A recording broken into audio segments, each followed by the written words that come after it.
ನೋಡ್ರಿ ವಿದ್ಯಾರ್ಥಿಗಳೇ, ಸರಿಯಾಗಿ ಅರ್ಥ ಮಾಡ್ಕೋಬೇಕಿತ್ತು. 896 ರೂಪಾಯಿಗೆ ಮಾರಿದರೆ ಶೇಕಡ 12 ಲಾಭವಾಗುತ್ತದೆ. ವಸ್ತುವಿನ ಕೊಂಡ ಬೆಲೆ ಎಷ್ಟು? ಇಂಥ ಮಾದರಿ ಆಗ್ಯಾವೀಗ. ಈಗ ನೀವು ಮುಂದಿನ ಮಾದರಿಗಳನ್ನು ಬಿಡಿಸ್ಬೇಕೀಗ. ನೀವು ನೋಡ್ಕೊಂಡಿದ್ದೀರಿ ಅಂದ್ರೆ ಬಿಡಿಸ್ರಿ, ಚೆಂದಂಗೆ ತಿಳ್ಕೊರಿ ಗಣಿತಗಳನ್ನು. ಎಲ್ಲರೂ ವಿಡಿಯೋ ತೆಗೀರಿ, ಆನ್ ಮಾಡಿ. ಇಲ್ಲೇ ನಿಮಗೆ ಇನ್ನೂ ಈಸಿ ರೀತಿ ಒಳಗೆ ನಾ ಗಣಿತ ತಿಳಿಸ್ತದೆ, ಲಕ್ಷ ಕೊಟ್ಟು ನೋಡ್ರಿ. ಎಲ್ಲರೂ ಬೋರ್ಡ್ ಕಡೆ ನೋಡ್ರಿ. 896 ರೂಪಾಯಿನು ಮಾರಾಟದ ಬೆಲೆ. ಮಾರಾಟದ ಬೆಲೆ ಮಾರಾಟದ ಬೆಲೆ ಬರೋಬ್ಬರಿ 896 ರೂಪಾಯಿ. ಲಾಭ ಬರೋಬ್ಬರಿ 100ಕ್ಕೆ ಇರ್ತದ. ಅದು 12. 100 ರೂಪಾಯಿ ಕೊಂಡ ಬೆಲೆ ಇರ್ತಾನೆ, 12 ರೂಪಾಯಿ ಲಾಭ. ಶೇಕಡ ಮಾರಾಟದ ಬೆಲೆ ತಗೋಬೇಕು, ಇದು ಬಹಳ ಇಂಪಾರ್ಟೆಂಟ್. ಶೇಕಡ ಮಾರಾಟದ ಬೆಲೆ ಬರೋಬ್ಬರಿ 100 ಪ್ಲಸ್ ಲಾಭ. ಇದನ್ನು ಮೊದಲು ತಗೋಬೇಕು. 100 ಒಳಗೆ 12 ಕೂಡಿಸ್ರಿ, ಎಷ್ಟಾಯ್ತು? 112 ರೂಪಾಯಿ ಆಯ್ತು. ಇದು ಜೋಡಿ ಆಯ್ತು. ಕೊಂಡ ಬೆಲೆ 100 ಹೆಚ್ಚಕ್ಕೆ ಹೋಗ್ತದೆ ನೋಡಿ. 112 ಮಾರಾಟದ ಬೆಲೆ ಇದ್ದಾಗ 112 ಮಾರಾಟದ ಬೆಲೆ ಇದ್ದಾಗ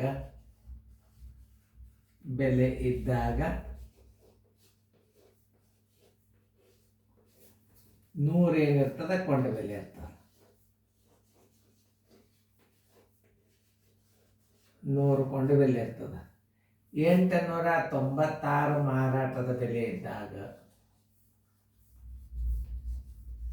ಕೊಂಡ ಬೆಲೆ ಎಷ್ಟಿರ್ತದೆ?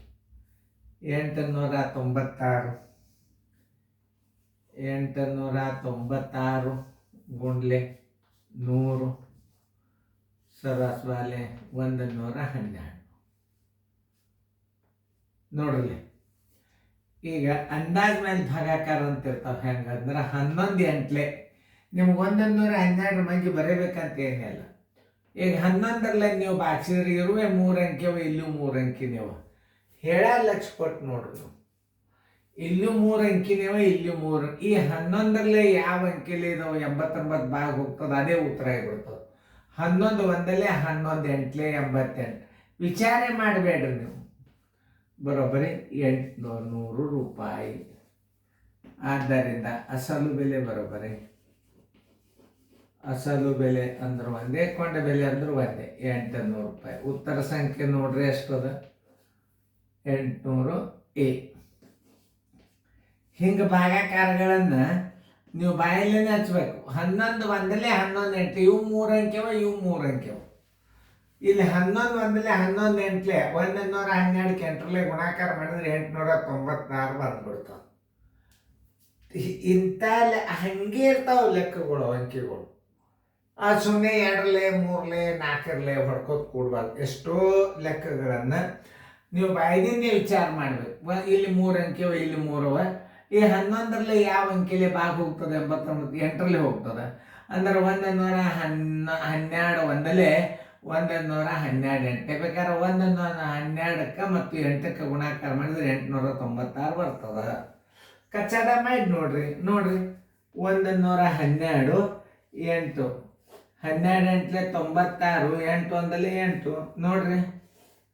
ಮತ್ತೆ ಯಾಕೆ 2ರಲ್ಲಿ 3ಲೆ ಕೊನೆ ಅಂಕೆಗಳು 2ರಲ್ಲಿ ಭಾಗ ಹೋಗ್ತದೆ, 12 4ರಲ್ಲಿ ಹೋಗ್ತದೆ.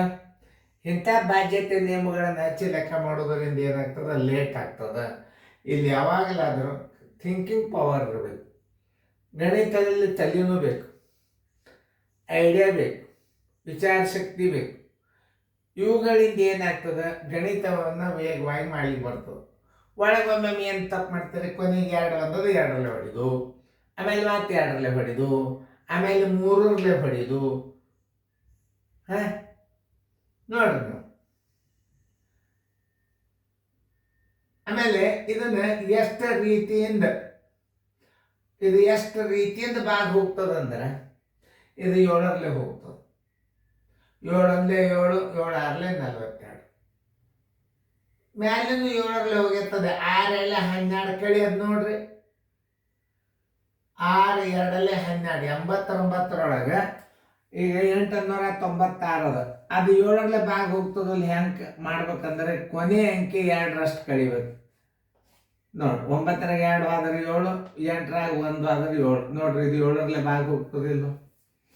ಕೆಲವೊಂದು ಇಂಪಾರ್ಟೆಂಟ್ ಕ್ಲೂಸ್ ಇರ್ತಾವೆ ಗಣಿತದಾಗ. ಇದು ಹೋಗ್ತದೆ ನೋಡ್ರಿ. ಇದು ಮುಂದಿನ 2 ಅಂಕಿ ಇದ್ರಾಗ ಕಳೀರಿ. 2 2 4 112 ಅದ. ಇದು 7ರಲ್ಲಿ ಭಾಗ ಹೋಗ್ತದಿಲ್ಲ. ಹೆಂಗೆ ಕಂಡು ಹಿಡಿಬೇಕು? ಕೊನೆ ಅಂಕಿ 2ರಷ್ಟು ಅಂದ್ರೆ 4. 11 4 ಕಳೀರಿ ನೋಡ್ರಿ. 7ರಲ್ಲಿ ಭಾಗ ಹೋಗ್ತದಿಲ್ಲ ನೋಡ್ರಿ. ಇಂಥ ಕೆಲವೊಂದು ಐಡಿಯಾಗಳು ಗಣಿತಗಳು ಏನಿರ್ತಾವಲ್ಲ ಹೇಳೋ ಲಕ್ಷ್ಯ ಕೊಟ್ಟು ನೋಡ್ಬೇಕು. 7ರಿಂದ ಭಾಗ ಹೋಗ್ತದಿಲ್ಲ, ಭಾಗಿಸೋಕೆ ಕೊಡ್ಬಾರ್ದು. ಅದಕ್ಕೊಂದು ನಿಯಮ ಅದ. ಯಾವುದೇ ಅಂಕಿಯ ಕೊನೆಯ 2ರಷ್ಟು ಹಿಂದಿನ ಅಂಕಿಗೆ ಕಳೆದಾಗ ಏನು ಅದು 7ರಿಂದ ಭಾಗ ಹೋಗ್ತಿತ್ತು ಅಂತಂದ್ರೆ ಅದು 7ರಲ್ಲಿ ಭಾಗ ಹೋಗ್ತದೆ ಅಂತ ತಿಳ್ಕೊ. 896 ಕೊನೆ ಅಂಕಿ 6, 6 2 12 ಹಿಂದಿನ ಅಂಕಿಯ ಕಳಿಯಿರಿ. 77 7ರಲ್ಲಿ ಭಾಗ ಹೋಗ್ತದೆ. 112 ಅದ. ಕೊನೆ ಅಂಕಿ ಏನದ 2 ಅದ. 2 2 4 11 4 ಕಳೀರಿ 7 ಬಂತಿಲ್ಲ ನೋಡ್ರಿ. 7ರಲ್ಲಿ ಭಾಗ ಹೋಗ್ತಿಲ್ಲ. 112 7ರಲ್ಲಿ ಭಾಗ ಹೋಗ್ತದೆ. 896 ಸಹಿತ 7ರಲ್ಲಿ ಭಾಗ ಹೋಗ್ತದೆ. ಇಂಥ ನಿಯಮಗಳನ್ನು ನಿಮಗೆ ನೆನಪಿಟ್ಕೋಬೇಕು. ಹೇಳ ಲಕ್ಷ್ಯ ಕೊಟ್ಟು ಕೇಳಬೇಕು. ತಿಳಿತಲ್ಲ? ಚೆನ್ನಾಗಿ ಫೇರ್ದಾಗ ಬರ್ಕೋರಿ. ಮುಂದಿನ ಗಣಿತ ಚೇಂಜ್ ಆಗ್ತದೆ. ಈಗ ಇಷ್ಟೇ ಸಣ್ಣ ಕೊಡ್ತದೆ, ಮುಂದೆ ದೊಡ್ಡ ಬಂದ ಮಾಡಾಕಂತ.